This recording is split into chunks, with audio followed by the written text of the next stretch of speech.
గడిచిన ఎన్నికల్లో టీడీపీతో పొత్తు లేకుంటే ఏపీలో కనీసం బీజేపీ జెండా ఎగిరే పరిస్థితి లేదు. ఈసారి మిత్రపక్షాన్ని నమ్మించి మోసం చేసిన పాపానికి ఎలాగూ ఏపీ ప్రజలు బుద్ధి చెబుతారు. కనీసం స్థానిక సంస్థల ఎన్నికల్లోనూ డిపాజిట్లు దక్కే పరిస్థితి లేదు. కానీ మోదీ మాత్రం తమిళనాడు తరహా రాజకీయాన్ని ఏపీలో అమలు చేసే ప్లాన్లో ఉన్నట్టు అర్థమవుతోంది. వైసీపీతో హోదా ఉద్యమం చేపట్టి పొలిటికల్ హీట్ పెంచేందుకు ప్లాన్ వేశారు మోదీ. రాజీనామాలు చేస్తే ఆమోదించబోమని బీజేపీ అగ్రనాయకత్వం వైసీపీ నేతలకు హామీ ఇచ్చినట్లు ప్రచారం జరిగింది. కానీ ఇప్పుడు బీజేపీ అగ్రనాయకత్వం మాత్రం ప్లాన్ బి అమలు చేయబోతోందని ఢిల్లీ సర్కిల్స్ లో వినిపిస్తోంది. వైసీపీ ఎంపీల రాజీనామాలు ఆమోదిస్తే బీజేపీకి వచ్చేది కానీ పోయేది కానీ ఏమీ ఉండదు. అయితే టీడీపీని ఎలాగైనా దెబ్బ కొట్టాలన్న వ్యూహంతో ఉన్న బీజేపీ అగ్రనాయకత్వం వైసీపీ రాజీనామాలను ఆమోదిస్తే ఎలా ఉంటుందన్న విశ్లేషణలు ప్రారంభించినట్లు తెలుస్తోంది.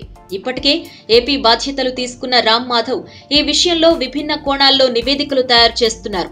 ఇంటెలిజెన్స్ నివేదికలు ఏపీ ప్రభుత్వానికి అనుకూలంగా ఉన్నప్పటికీ వైసీపీ ఎంపీల రాజీనామాలు ఆమోదిస్తే ప్రజల్లో ప్రత్యేక హోదా కోసం ఎంపీలు రాజీనామా చేశారన్న సానుభూతి ఉంటుందని, అది గెలుపునకు దారితీస్తుందని అంచనా వేస్తున్నారు. వైసీపీకి సానుకూల ఫలితాలు వస్తే ఆ ప్రభావం సాధారణ ఎన్నికలపై కూడా ఉంటుందని, వచ్చే ఎన్నికల్లో వైసీపీతో నేరుగా పొత్తు పెట్టుకుని రంగంలోకి దిగొచ్చని లెక్కలేస్తున్నారు. కానీ ఈ విషయంలో వైసీపీ ఎంపీలు మాత్రం తమ వ్యతిరేకతను వ్యక్తం చేస్తున్నట్టు సమాచారం.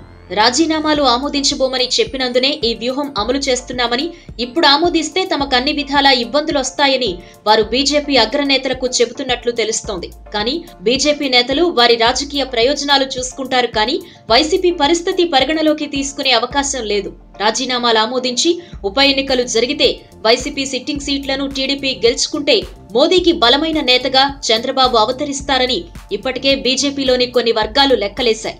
ఇప్పటికే వైసీపీని దగ్గరకు తీయాలనే ఆలోచనతో చంద్రబాబును కూటమి నుంచి బయటకు పంపి మోదీకి పోటీ వచ్చేలా చేశారని, ఇప్పుడు రాజీనామా వ్యూహాలతో మోదీ కన్నా బెటర్ అనేటట్లు ఇమేజ్ పెంచే ప్రయత్నాలు చేయవద్దని కొంతమంది వారిస్తున్నట్లు తెలుస్తోంది. మొత్తానికి ప్లాన్ బి విషయంలో బీజేపీ చాలా సీరియస్ గానే ప్రణాళికలు వేసుకుంటోంది అన్నది మాత్రం వాస్తవం అంటున్నాయి ఢిల్లీ వర్గాలు. మొత్తానికి ఏపీ సీఎం చంద్రబాబుని చూసి మోదీ వణుకుతున్నారు అన్నది అర్థమవుతూనే ఉంది. ఈ వీడియో మీకు నచ్చినట్టయితే లైక్ చేయండి, షేర్ చేయండి. మరిన్ని ఇంట్రెస్టింగ్ వీడియోస్ చూడడానికి మా ఛానల్ కు తప్పక సబ్స్క్రైబ్ అవ్వండి.